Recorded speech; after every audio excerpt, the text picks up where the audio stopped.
Yeah. What was your job there? You said you were giving things to the guys in the front line. So what was that like when you went and you interacted with these warriors? Yeah. So I was filming. So I'm a documentary filmmaker. So I was filming with these guys and just interviewing, with White Stork, and then also getting, firsthand accounts and stories with the soldiers on the front lines. What were they saying to you? Yeah. So, I mean, all kinds of things. Basically, fuck the Russians, and we're gonna fight till every single last one of us are dead. Damn. But yeah, They're a basically bunch the of same cool people. It's like us saying we hate people from Texas. I mean, they're pretty much the same, right? No, well, yeah, except Texas didn't invade us. Yeah, except you know what I mean? we're not getting bombed by the Texans. You know what I Yeah, mean? we got it easy We here, might. man. Like the stuff, like we, Of course we do, everyone's pissed No, about. It's oh just my like God, no! Child's You play don't compared to know these people. how far trans lives and people of color's lives are in danger ever since Trump got in the White House. Like, Oh, God. we're in. People are dying out there. The police are slaughtering people. People don't put things in perspective, man. People I mean, no, it's like if you get misgendered, that's a form of Yeah. violence. I do Yeah, think it's like- Zelensky fucked up when he did the Vogue photo shoot, though. I thought that was out of control. I don't know Yeah. why he did that, but What was the Vogue photo? he just shoot? I did don't it. He remember. did him and his cock wife. out. It was Dude, him and controversial. his This was wife- recent, yeah? Yeah, this was recent. It was about probably like 6 months ago, 5 Yeah. months ago. He did like a full like Vogue interview / photo shoot like in front of ruins with his wife, like looking kind of sexy. He's an actor. He was an actor. Yeah. And it just seemed like it was just like, what the hell? Like was bad the point? taste. Yeah, bad taste. Like, what is the point of this? Yeah, not yeah. bad. He's But he's a trying to- badass, and historically, like that, I'm okay with people using art in that kind of way. Even like how much it was seems, you know what I propaganda, mean? dude. Fucking Winston Churchill was always walking around with a cigar and fucking. Right, so we Danny's fight them one of on those the guys, beaches, though. We He will was- never surrender. What's up, guys? I just wanted to remind you guys real quick that Leo and Friends is now the Leo and Danny Show Patreon show, and good old Nico Villacreses is now the host. So if you want to see me and Nico get tipsy, have a little fun, make some prank phone calls, tune in, check it out. It's linked below, right, Austin? It is. It's linked below. The Leo and Danny Show Patreon. The Leo and Friends show is located on there, and it is fantastic. So come on down and enjoy the show with me and Nico Villacreses. Peace. Danny's one of those guys, Rez. I want to let you know that he was pretty good at paintball, and he does think that he would be great in the war. Yeah, I think he's one of those guys. Dude, I have a friend that's super into paintballing. Dude, listen. He was out there yesterday, and he wants to go to Ukraine so bad. Listen, Really? And I'm just saying, you go. Well, listen, dude. Back in the day, man. Let's go fight. When I used to play at WAP Paintball Park with Team Avalanche, off the break, it was nothing for me to run and shoot. G1, G2, hitting 2 off the break, Dude, that's the and shit. then dive into the snake. Yeah. Crawl. No. Snake 2, snake 3, get all the way in the middle of the field, pop up G3 right there, and then run down G4 and G5. Yeah. Game over. No, dude. I think Hang the paintballing's flag, awesome. over. Dude, you can't get to anything closer to war than probably paintballing and airsoft. I've never airsoft before, but paintballing, like you get the rush, and you learn the tactics. I think you actually probably be pretty good Airsoft's whack. doing urban Airsoft, stuff. it's like, so paintball is Magic the Gathering, and then this One Piece game is Airsoft. So, Reza, so any stories that of Ukrainian that you heard that really kind of stuck with you? Yeah, well, I almost blew up one night. Let's talk about that. That was kind Almost of blew up the toilet. And you're yeah. Well, What'd you do? that happened afterwards in Serbia, but while I was still there though. So we hit Kyiv, and then from Kyiv we kept heading east, so closer and closer to the front lines. And as you go more and more east, things start looking worse, and there's more destruction, and you get into those regions. So I think we were leaving the city of Mykolaiv, and we were heading back west when the Will McNulty of White Stork, he got a phone call from a friend. And on that phone call, it said, hey, some of the supplies that you sent us saved our lives. And we're about an hour away from it. We realized we were now an hour away from them. They were in this town, Druskivka. So we turned around and we went and saw it and hung out with these guys. And these guys were a member of a group called Cord. And Cord is basically their version of the SWAT team. How do the White Stork, the Cord, how do these guys feel about the Jews? Doesn't this give everybody Which one? alt-right vibes? I'm just making a joke, sort of, but it seems like these. No, are this all, is like, interesting. It seems like We this is should like talk the Proud about that. Boys Yeah, and yeah, the yeah. fucking. No, we should talk about that afterwards. There's rumors about that. Yeah. There are rumors, and there's a lot of misinformation out there. I didn't mean to just. No, it's cool. Yeah, It's cool because it is interesting. A lot of people do have this point of view, right? So you met up with Cord. So we met up with Cord, and Cord is like our SWAT team. But obviously, when the war happens, you know, things shift. So they use Cord as kind of like special ops guys, right? Because they're trained in urban assault. Mm-hmm. So they got like badass. This is an interesting thing. They use the AR-15, you know, system of rifle. You would think they'd be using AK-47s, right? Right. But I guess we've licensed the whatever. They're actually producing them in Ukraine. So they all have like badass AR-15s with suppressors on them. And we meet with this guy, and he's got this gun that folds out, and it's like this huge. I got pictures of it, like this huge electronic looking Star Wars gun, but it shoots down drones. Oh my God. So like you point it out, and it shoots out a signal, and it scrambles the brains and like shoots out drones. But he's a drone operator, so he has like this bag of drones that they've repurposed. These are like DJI Mavic 3s. No. We need to send the Nicocopter in. Dude, let's see how it does. Well, first of all, they do reconnaissance, but they also have attachments that you attach different, you know, grenades and little bombs to, and they drop them on Russians. What about just for a laugh, getting some doggy doo-doo and attaching it to the drone and, you know, dropping it over a trench? Sure, some stuff like that. That'd be funny. I feel like that'd be worse for morale. It's than good a for. I mean, grenade. I'm sure humor on the front lines is important. What about a water balloon full we're of all jizz? just- Drop it on a general's head. It'd be kind of funny. Dude, we're all fucking just great. fucking around the whole time we're there. That's like dope. laughing because there's nothing else you can do. Of course, you know? yeah. But anyways, that night, so that night he's like, "Hey, I got you guys a place to stay. You're gonna stay in this in Druskivka." So we go back to our little hotel. Now this hotel is like this is like a one road town, at least from like what we can see at night. And we're staying in this hotel, and it's from this like Soviet era of architecture. So it's all just like made out of tin and Looks like a prison, plastic, and or even worse. Maybe. yeah, it's like a trailer on top of a trailer with more trailers attached to it, kind of thing.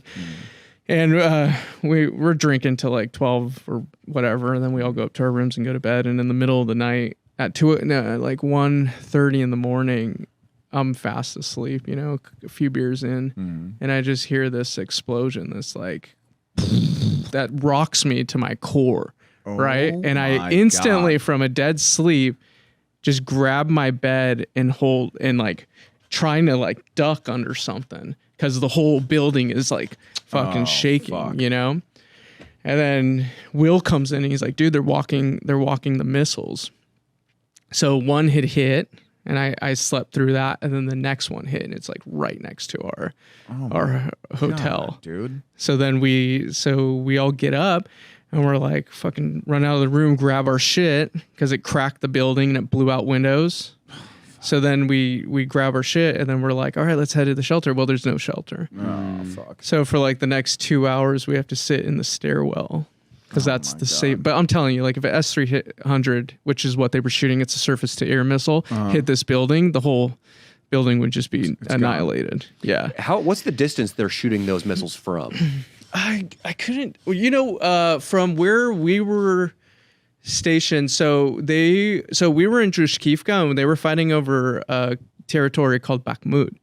So there was active fighting going on there, and we were only a couple kilometers away from there. Oh, see, that's what I was worried about. It'd be one thing if they were lobbing those from hundreds of miles away. No, they're lobbing them from like a few miles. A few miles. And the problem is, dude, like if the fucking Russians come marching through and they capture Reza, forget the Brittany Griner treatment, dude. You are going to a gulag for your natural life. No, dude, I'm like, I'm Russian. I'm like, no, I'm here. Speak some Russian for us, or are you just going to start fucking? I bet I wish I knew something. That'd probably be good. How scared were you? Were you like, were you thinking about? Did you laugh? Were you thinking about like your loved ones, about how this was a mistake or anything like that, or were you just confident that you were going to survive through the night?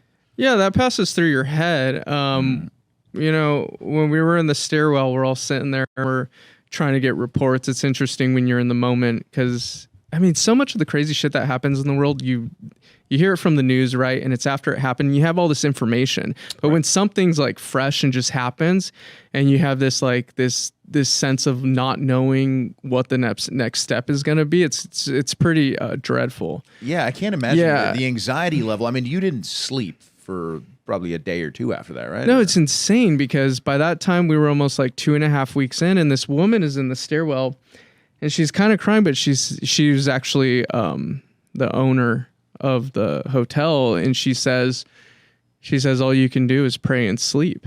God damn. You know, and then, you know, I was probably up for like another 45 minutes, and somehow I went back to my room and I just crashed out for like another 3 or 4 hours. How the hell did you And do that surprised me because I didn't know how I'd react in that situation. Was there a risk of the Ruskies rolling through the town and taking prisoners? Is that possible? No, not there, because there was enough. So what they were shooting the missiles at was they hit a school that supposedly was housing troops. And the hotel that we were, a special education building. And this is what's Poor fucked kids. up. This is what like scared us, was the hotel that we were staying at was where they had shut down for a month because they were housing troops before, and they didn't want to get targeted. And it was owned by like the police commander of that city. Holy so this shit. hotel. So we were like, it's just like, how did we end up in this situation? Yeah, it's tough. Like, in America, for a while during COVID, the hotels, they were forced to quarter homeless people. In the Ukraine, they're like, soldiers come knocking. Which Yeah. is worse for business? Ukrainian we soldiers have- or homeless people? The Fourth Amendment, or is it? Yeah, I think it is the fourth. No, you have the right to not quarter soldiers. Yeah, that's Something what I'm like thinking, that. at least. It's an important Yeah, it's one. crazy because like when we that same night when we went and met up with the Cord earlier in that night, they were in a house like that. I mean, when you're there, it's Russian Ukrainian. You know what I mean? And we were in a house, and there's like pictures of Dostoevsky on the wall. Oh yeah. You know what I How do you mean? feel And about I think Dostoevsky? How do you feel about him, Dino? Based or not based? Not based, dude. He needs to change his name to like fucking Billy Bob. Dude, Dostoevsky, you don't know this, Dino. He's the most based writer there is. He's a He's a hardcore writer. Christian.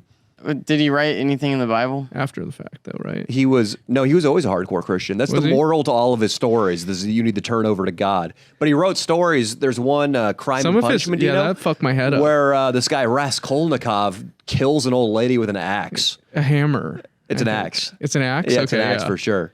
That's what do you think about that? Oh, That's yeah. based, dude. If he did it himself and then wrote about it, that's pretty based. But if it's fiction, even If it's fiction, then like, come on, dude. Not cool, bro. yeah, you're doing way cooler stuff than he was in his real life. You know, I'm pretty sure Dostoevsky, they sent him to a gulag, and they were this close to executing him. They were about to, and then right before the firing squad or the hangmen pulled the trigger or hung him, orders came in that everybody was pardoned. I'm almost positive. Or am I thinking of Lenin? I think it might be Dostoevsky. I'm pretty sure Dostoevsky went to a gulag. Dos Equis. Should we Wikipedia it just so? But then not that cool. but then he went and lived in like some church or something like that for the rest of his life. He right? loved God, but he's a great writer. know that. You I didn't know he was a usually- Christian before. You usually think of Christians as just terrible artists. Like Veggie Tales is the greatest thing that Christian minds have Veggie produced. Tales is legendary. All right, All right, I don't know what it's the based. fuck you're talking about. I know it's based. Well, I guess He was like, Christian that's minds. some literature on my level. Yeah, Veggie Tales, dude, whatever. But dude, Dostoevsky, Crime and Punishment. It's a lot of those classic, quote unquote, great novels are totally fucking unreadable. But that book is sick, dude. The guy kills this chick, and then there's a really, really good detective who starts coming after him. Yeah. And the detective is also a master psychologist. And he'll just sit down and go into these soliloquies about guilt and about how the killer Yeah. must just want to kill himself because Yeah. of how awful he must feel. And he just drives Raskolnikov increasingly insane throughout the Wow. novel. It's really sick. Amazing. That was like one of those books that I read where I've thought that I had only thought those thoughts. You know what I mean? Killing your landlady? Like you just think that you have, and even when he's talking to the detective, and you're thinking like, oh, only I've thought this crazy shit, and then Dostoevsky like wrote all that shit down 100 years earlier. You know? He's dope. Yeah, so many people respect Dostoevsky. Like Jordan Peterson jerks Yeah, him he off. quotes Lex him a lot, Friedman, all right? those guys. Yeah, they fucking love him. So let's get back to the story. The lady, the host stairwell. Did you bang her? Didn't bang her, no. Okay. So you slept 3 hours after that, which means you're crazy, obviously. But what How do you feel? What do you think is going to be the end of this war? Or do you think it's going to be one of these things that goes on for 10, 20, 15 years? Yeah, everyone's saying it's going to go on. I mean, I think it'll go on for the next few years. I have this, I mean, I'm no expert, no one should listen to me, but I have this overwhelming feeling that Russia's going to self-implode. Wow. Yeah. Like if you're looking at it, just kind of the way everything's going. Or, I mean, he's going to use a nuclear bomb. There's a lot of nuclear talk while we were there. Oh, God that was a little freaky. I was going to say that. Do you sense that if that happens, I mean, what's next? I mean, they get annihilated. That's why they haven't used it. Yeah. Right. No, I think America would wipe them off the map in in a second. And so would all the other nations that had nukes. Yeah. They'd have to. Yeah. And then after seeing Russian equipment and what they're working with. Yeah. Small cocks. It's hard to believe. Like they have there's literally a term called the meat wall. And they're just throwing. Cocks. They're throwing so many bodies at the Ukrainians, and the Ukrainians are just mowing them down. Damn. Yeah. It's the problem with Russia, though, is Russia has so many people that they can conceivably never run out of bodies. That's what they did to the Germans. They threw the meat wall at the Germans in World War II. Yeah. And the Germans eventually were like, dude, fuck this. We kill 30 Russian men, women, and children that they've given a machine gun to and said charge, right. And then 30 more pop up. Right. You can't stop. Yeah, and that's what they're still doing is they're using that Soviet era warfare. And what the Ukrainians are doing is they're learning now from the West, and it doesn't matter if you got 1 million bodies because drones will take that shit out, or some bombers. When in my more liberal days, I would look at my friends with the guns and be like, dude, you couldn't stand a chance against like a mediocre drone. Like it would take out your entire fucking block. You know what I mean? Like if the government turned on us? Yeah, the government turned on us. But like, come on. Like one drone could just smoke all your little. Like, what are you gonna do, dude? You know what I mean? Like, Well, I feel like it would be pretty bad if the government just started droning neighborhoods that it found disagreeable. I think that might trigger some backlash. Well, of course. Yeah, it's I'm just saying, more difficult to get troops and stuff to shoot missiles at their own country than another country. Yeah, and more likely, I mean, if the idea is, I think that to disarm the populace and to start doing crazy shit and lockdowns, they're gonna have to start sending guys with clipboards that work for the Fed, like to your fucking, or not the Fed, but like work for the FBI or something to your house. And that'll just become a little more perilous if there's some one-toothed redneck with a Beretta in there. You ain't taking shit, son. And like pow pow, a couple of those guys get shot, and then more and more of those FBI guys resign because of these fucking crazy hicks in Nashville. Yeah, it's too difficult of a job to fucking do. Yeah, and it's like,